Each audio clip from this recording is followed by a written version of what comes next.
आमतौर पर 3 प्रकार के पीआरवी होते हैं जो डायरेक्ट एक्टिंग पीआरवी के परिवार के अंतर्गत आते हैं, यानी जो इलेक्ट्रिकल या न्यूमेटिक पावर के बिना चलते हैं। और वह है डायाफ्राम, पिस्टन एवं बेलोज ऑपरेटेड पीआरवी। एक डायाफ्राम ऑपरेटेड पीआरवी में डायाफ्राम प्रेशर का संवेदन करता है और प्रेशर के अनुसार एक्सपैंड या कॉन्ट्रैक्ट होता है, जिससे वाल्व का ओपनिंग नियंत्रित होता है, जो बदले में प्रेशर को नियंत्रित करता है।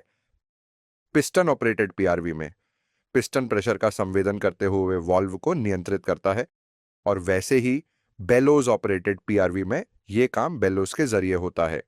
इन विभिन्न पीआरवी के फायदे और गैर फायदे समझने के लिए आइए पहले देखें इनका इतिहास। तो पहले देखें पिस्टन ऑपरेटेड डिजाइन। जब ऑयल एप्लीकेशंस में पीआरवी की आवश्यकता आई तो एक महत्वपूर्ण डिजाइन क्राइटेरिया था कि लाखों साइकिल्स के बाद भी प्रेशर का संवेदन करने वाला हिस्सा टूटे या फूटे नहीं, क्योंकि तेल के लीकेज का नुकसान कहीं अधिक होता है और इसके साथ आग लगने का खतरा भी जुड़ा होता है।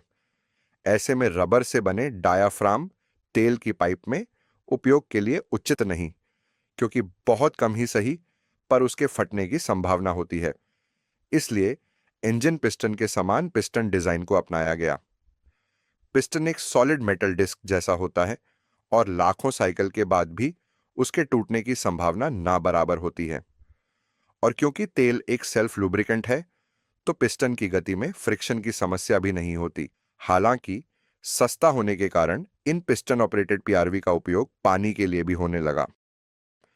लेकिन इनमें समस्या यही आती है कि कुछ ही महीनों में लुब्रिकेशन के अभाव के कारण पिस्टन की गति रुक जाती है, जिससे प्रेशर कंट्रोल ठीक से नहीं होता, और यह समस्या पानी में मौजूद टीडीएस या क्षार के कारण और भी बढ़ जाती है, क्योंकि यह क्षार वाल्व बॉडी पे जमा होकर पिस्टन की गति में और ज्यादा रुकावट करता है और आखिरकार पिस्टन बिल्कुल अटक जाता है, ठीक वैसे ही जैसे कि उचित लुब्रिकेशन के अभाव में इंजन सिलेंडर में पिस्टन सीज हो जाता है।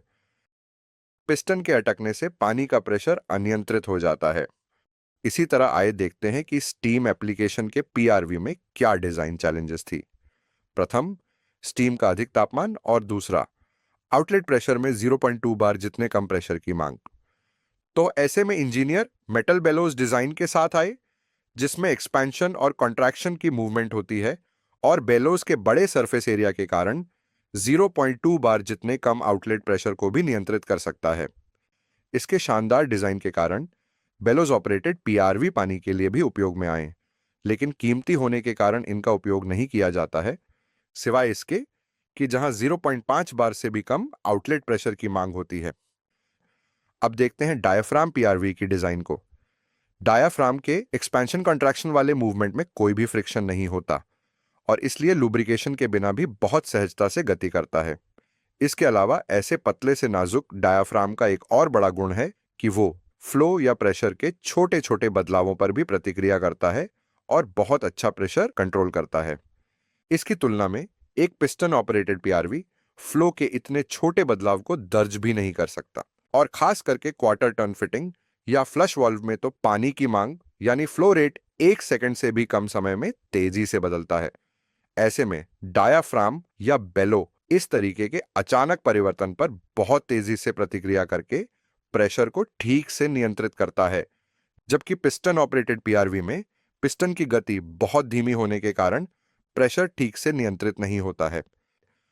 तो जैसे डायाफ्राम पीआरवी ऑयल एप्लीकेशन के लिए ठीक नहीं है, वैसे ही पिस्टन ऑपरेटेड पीआरवी पानी की लाइन के लिए इतना उचित नहीं है, सिवाय तब जहां डायाफ्राम या बेलोज डिजाइन की मर्यादा आ जाती है।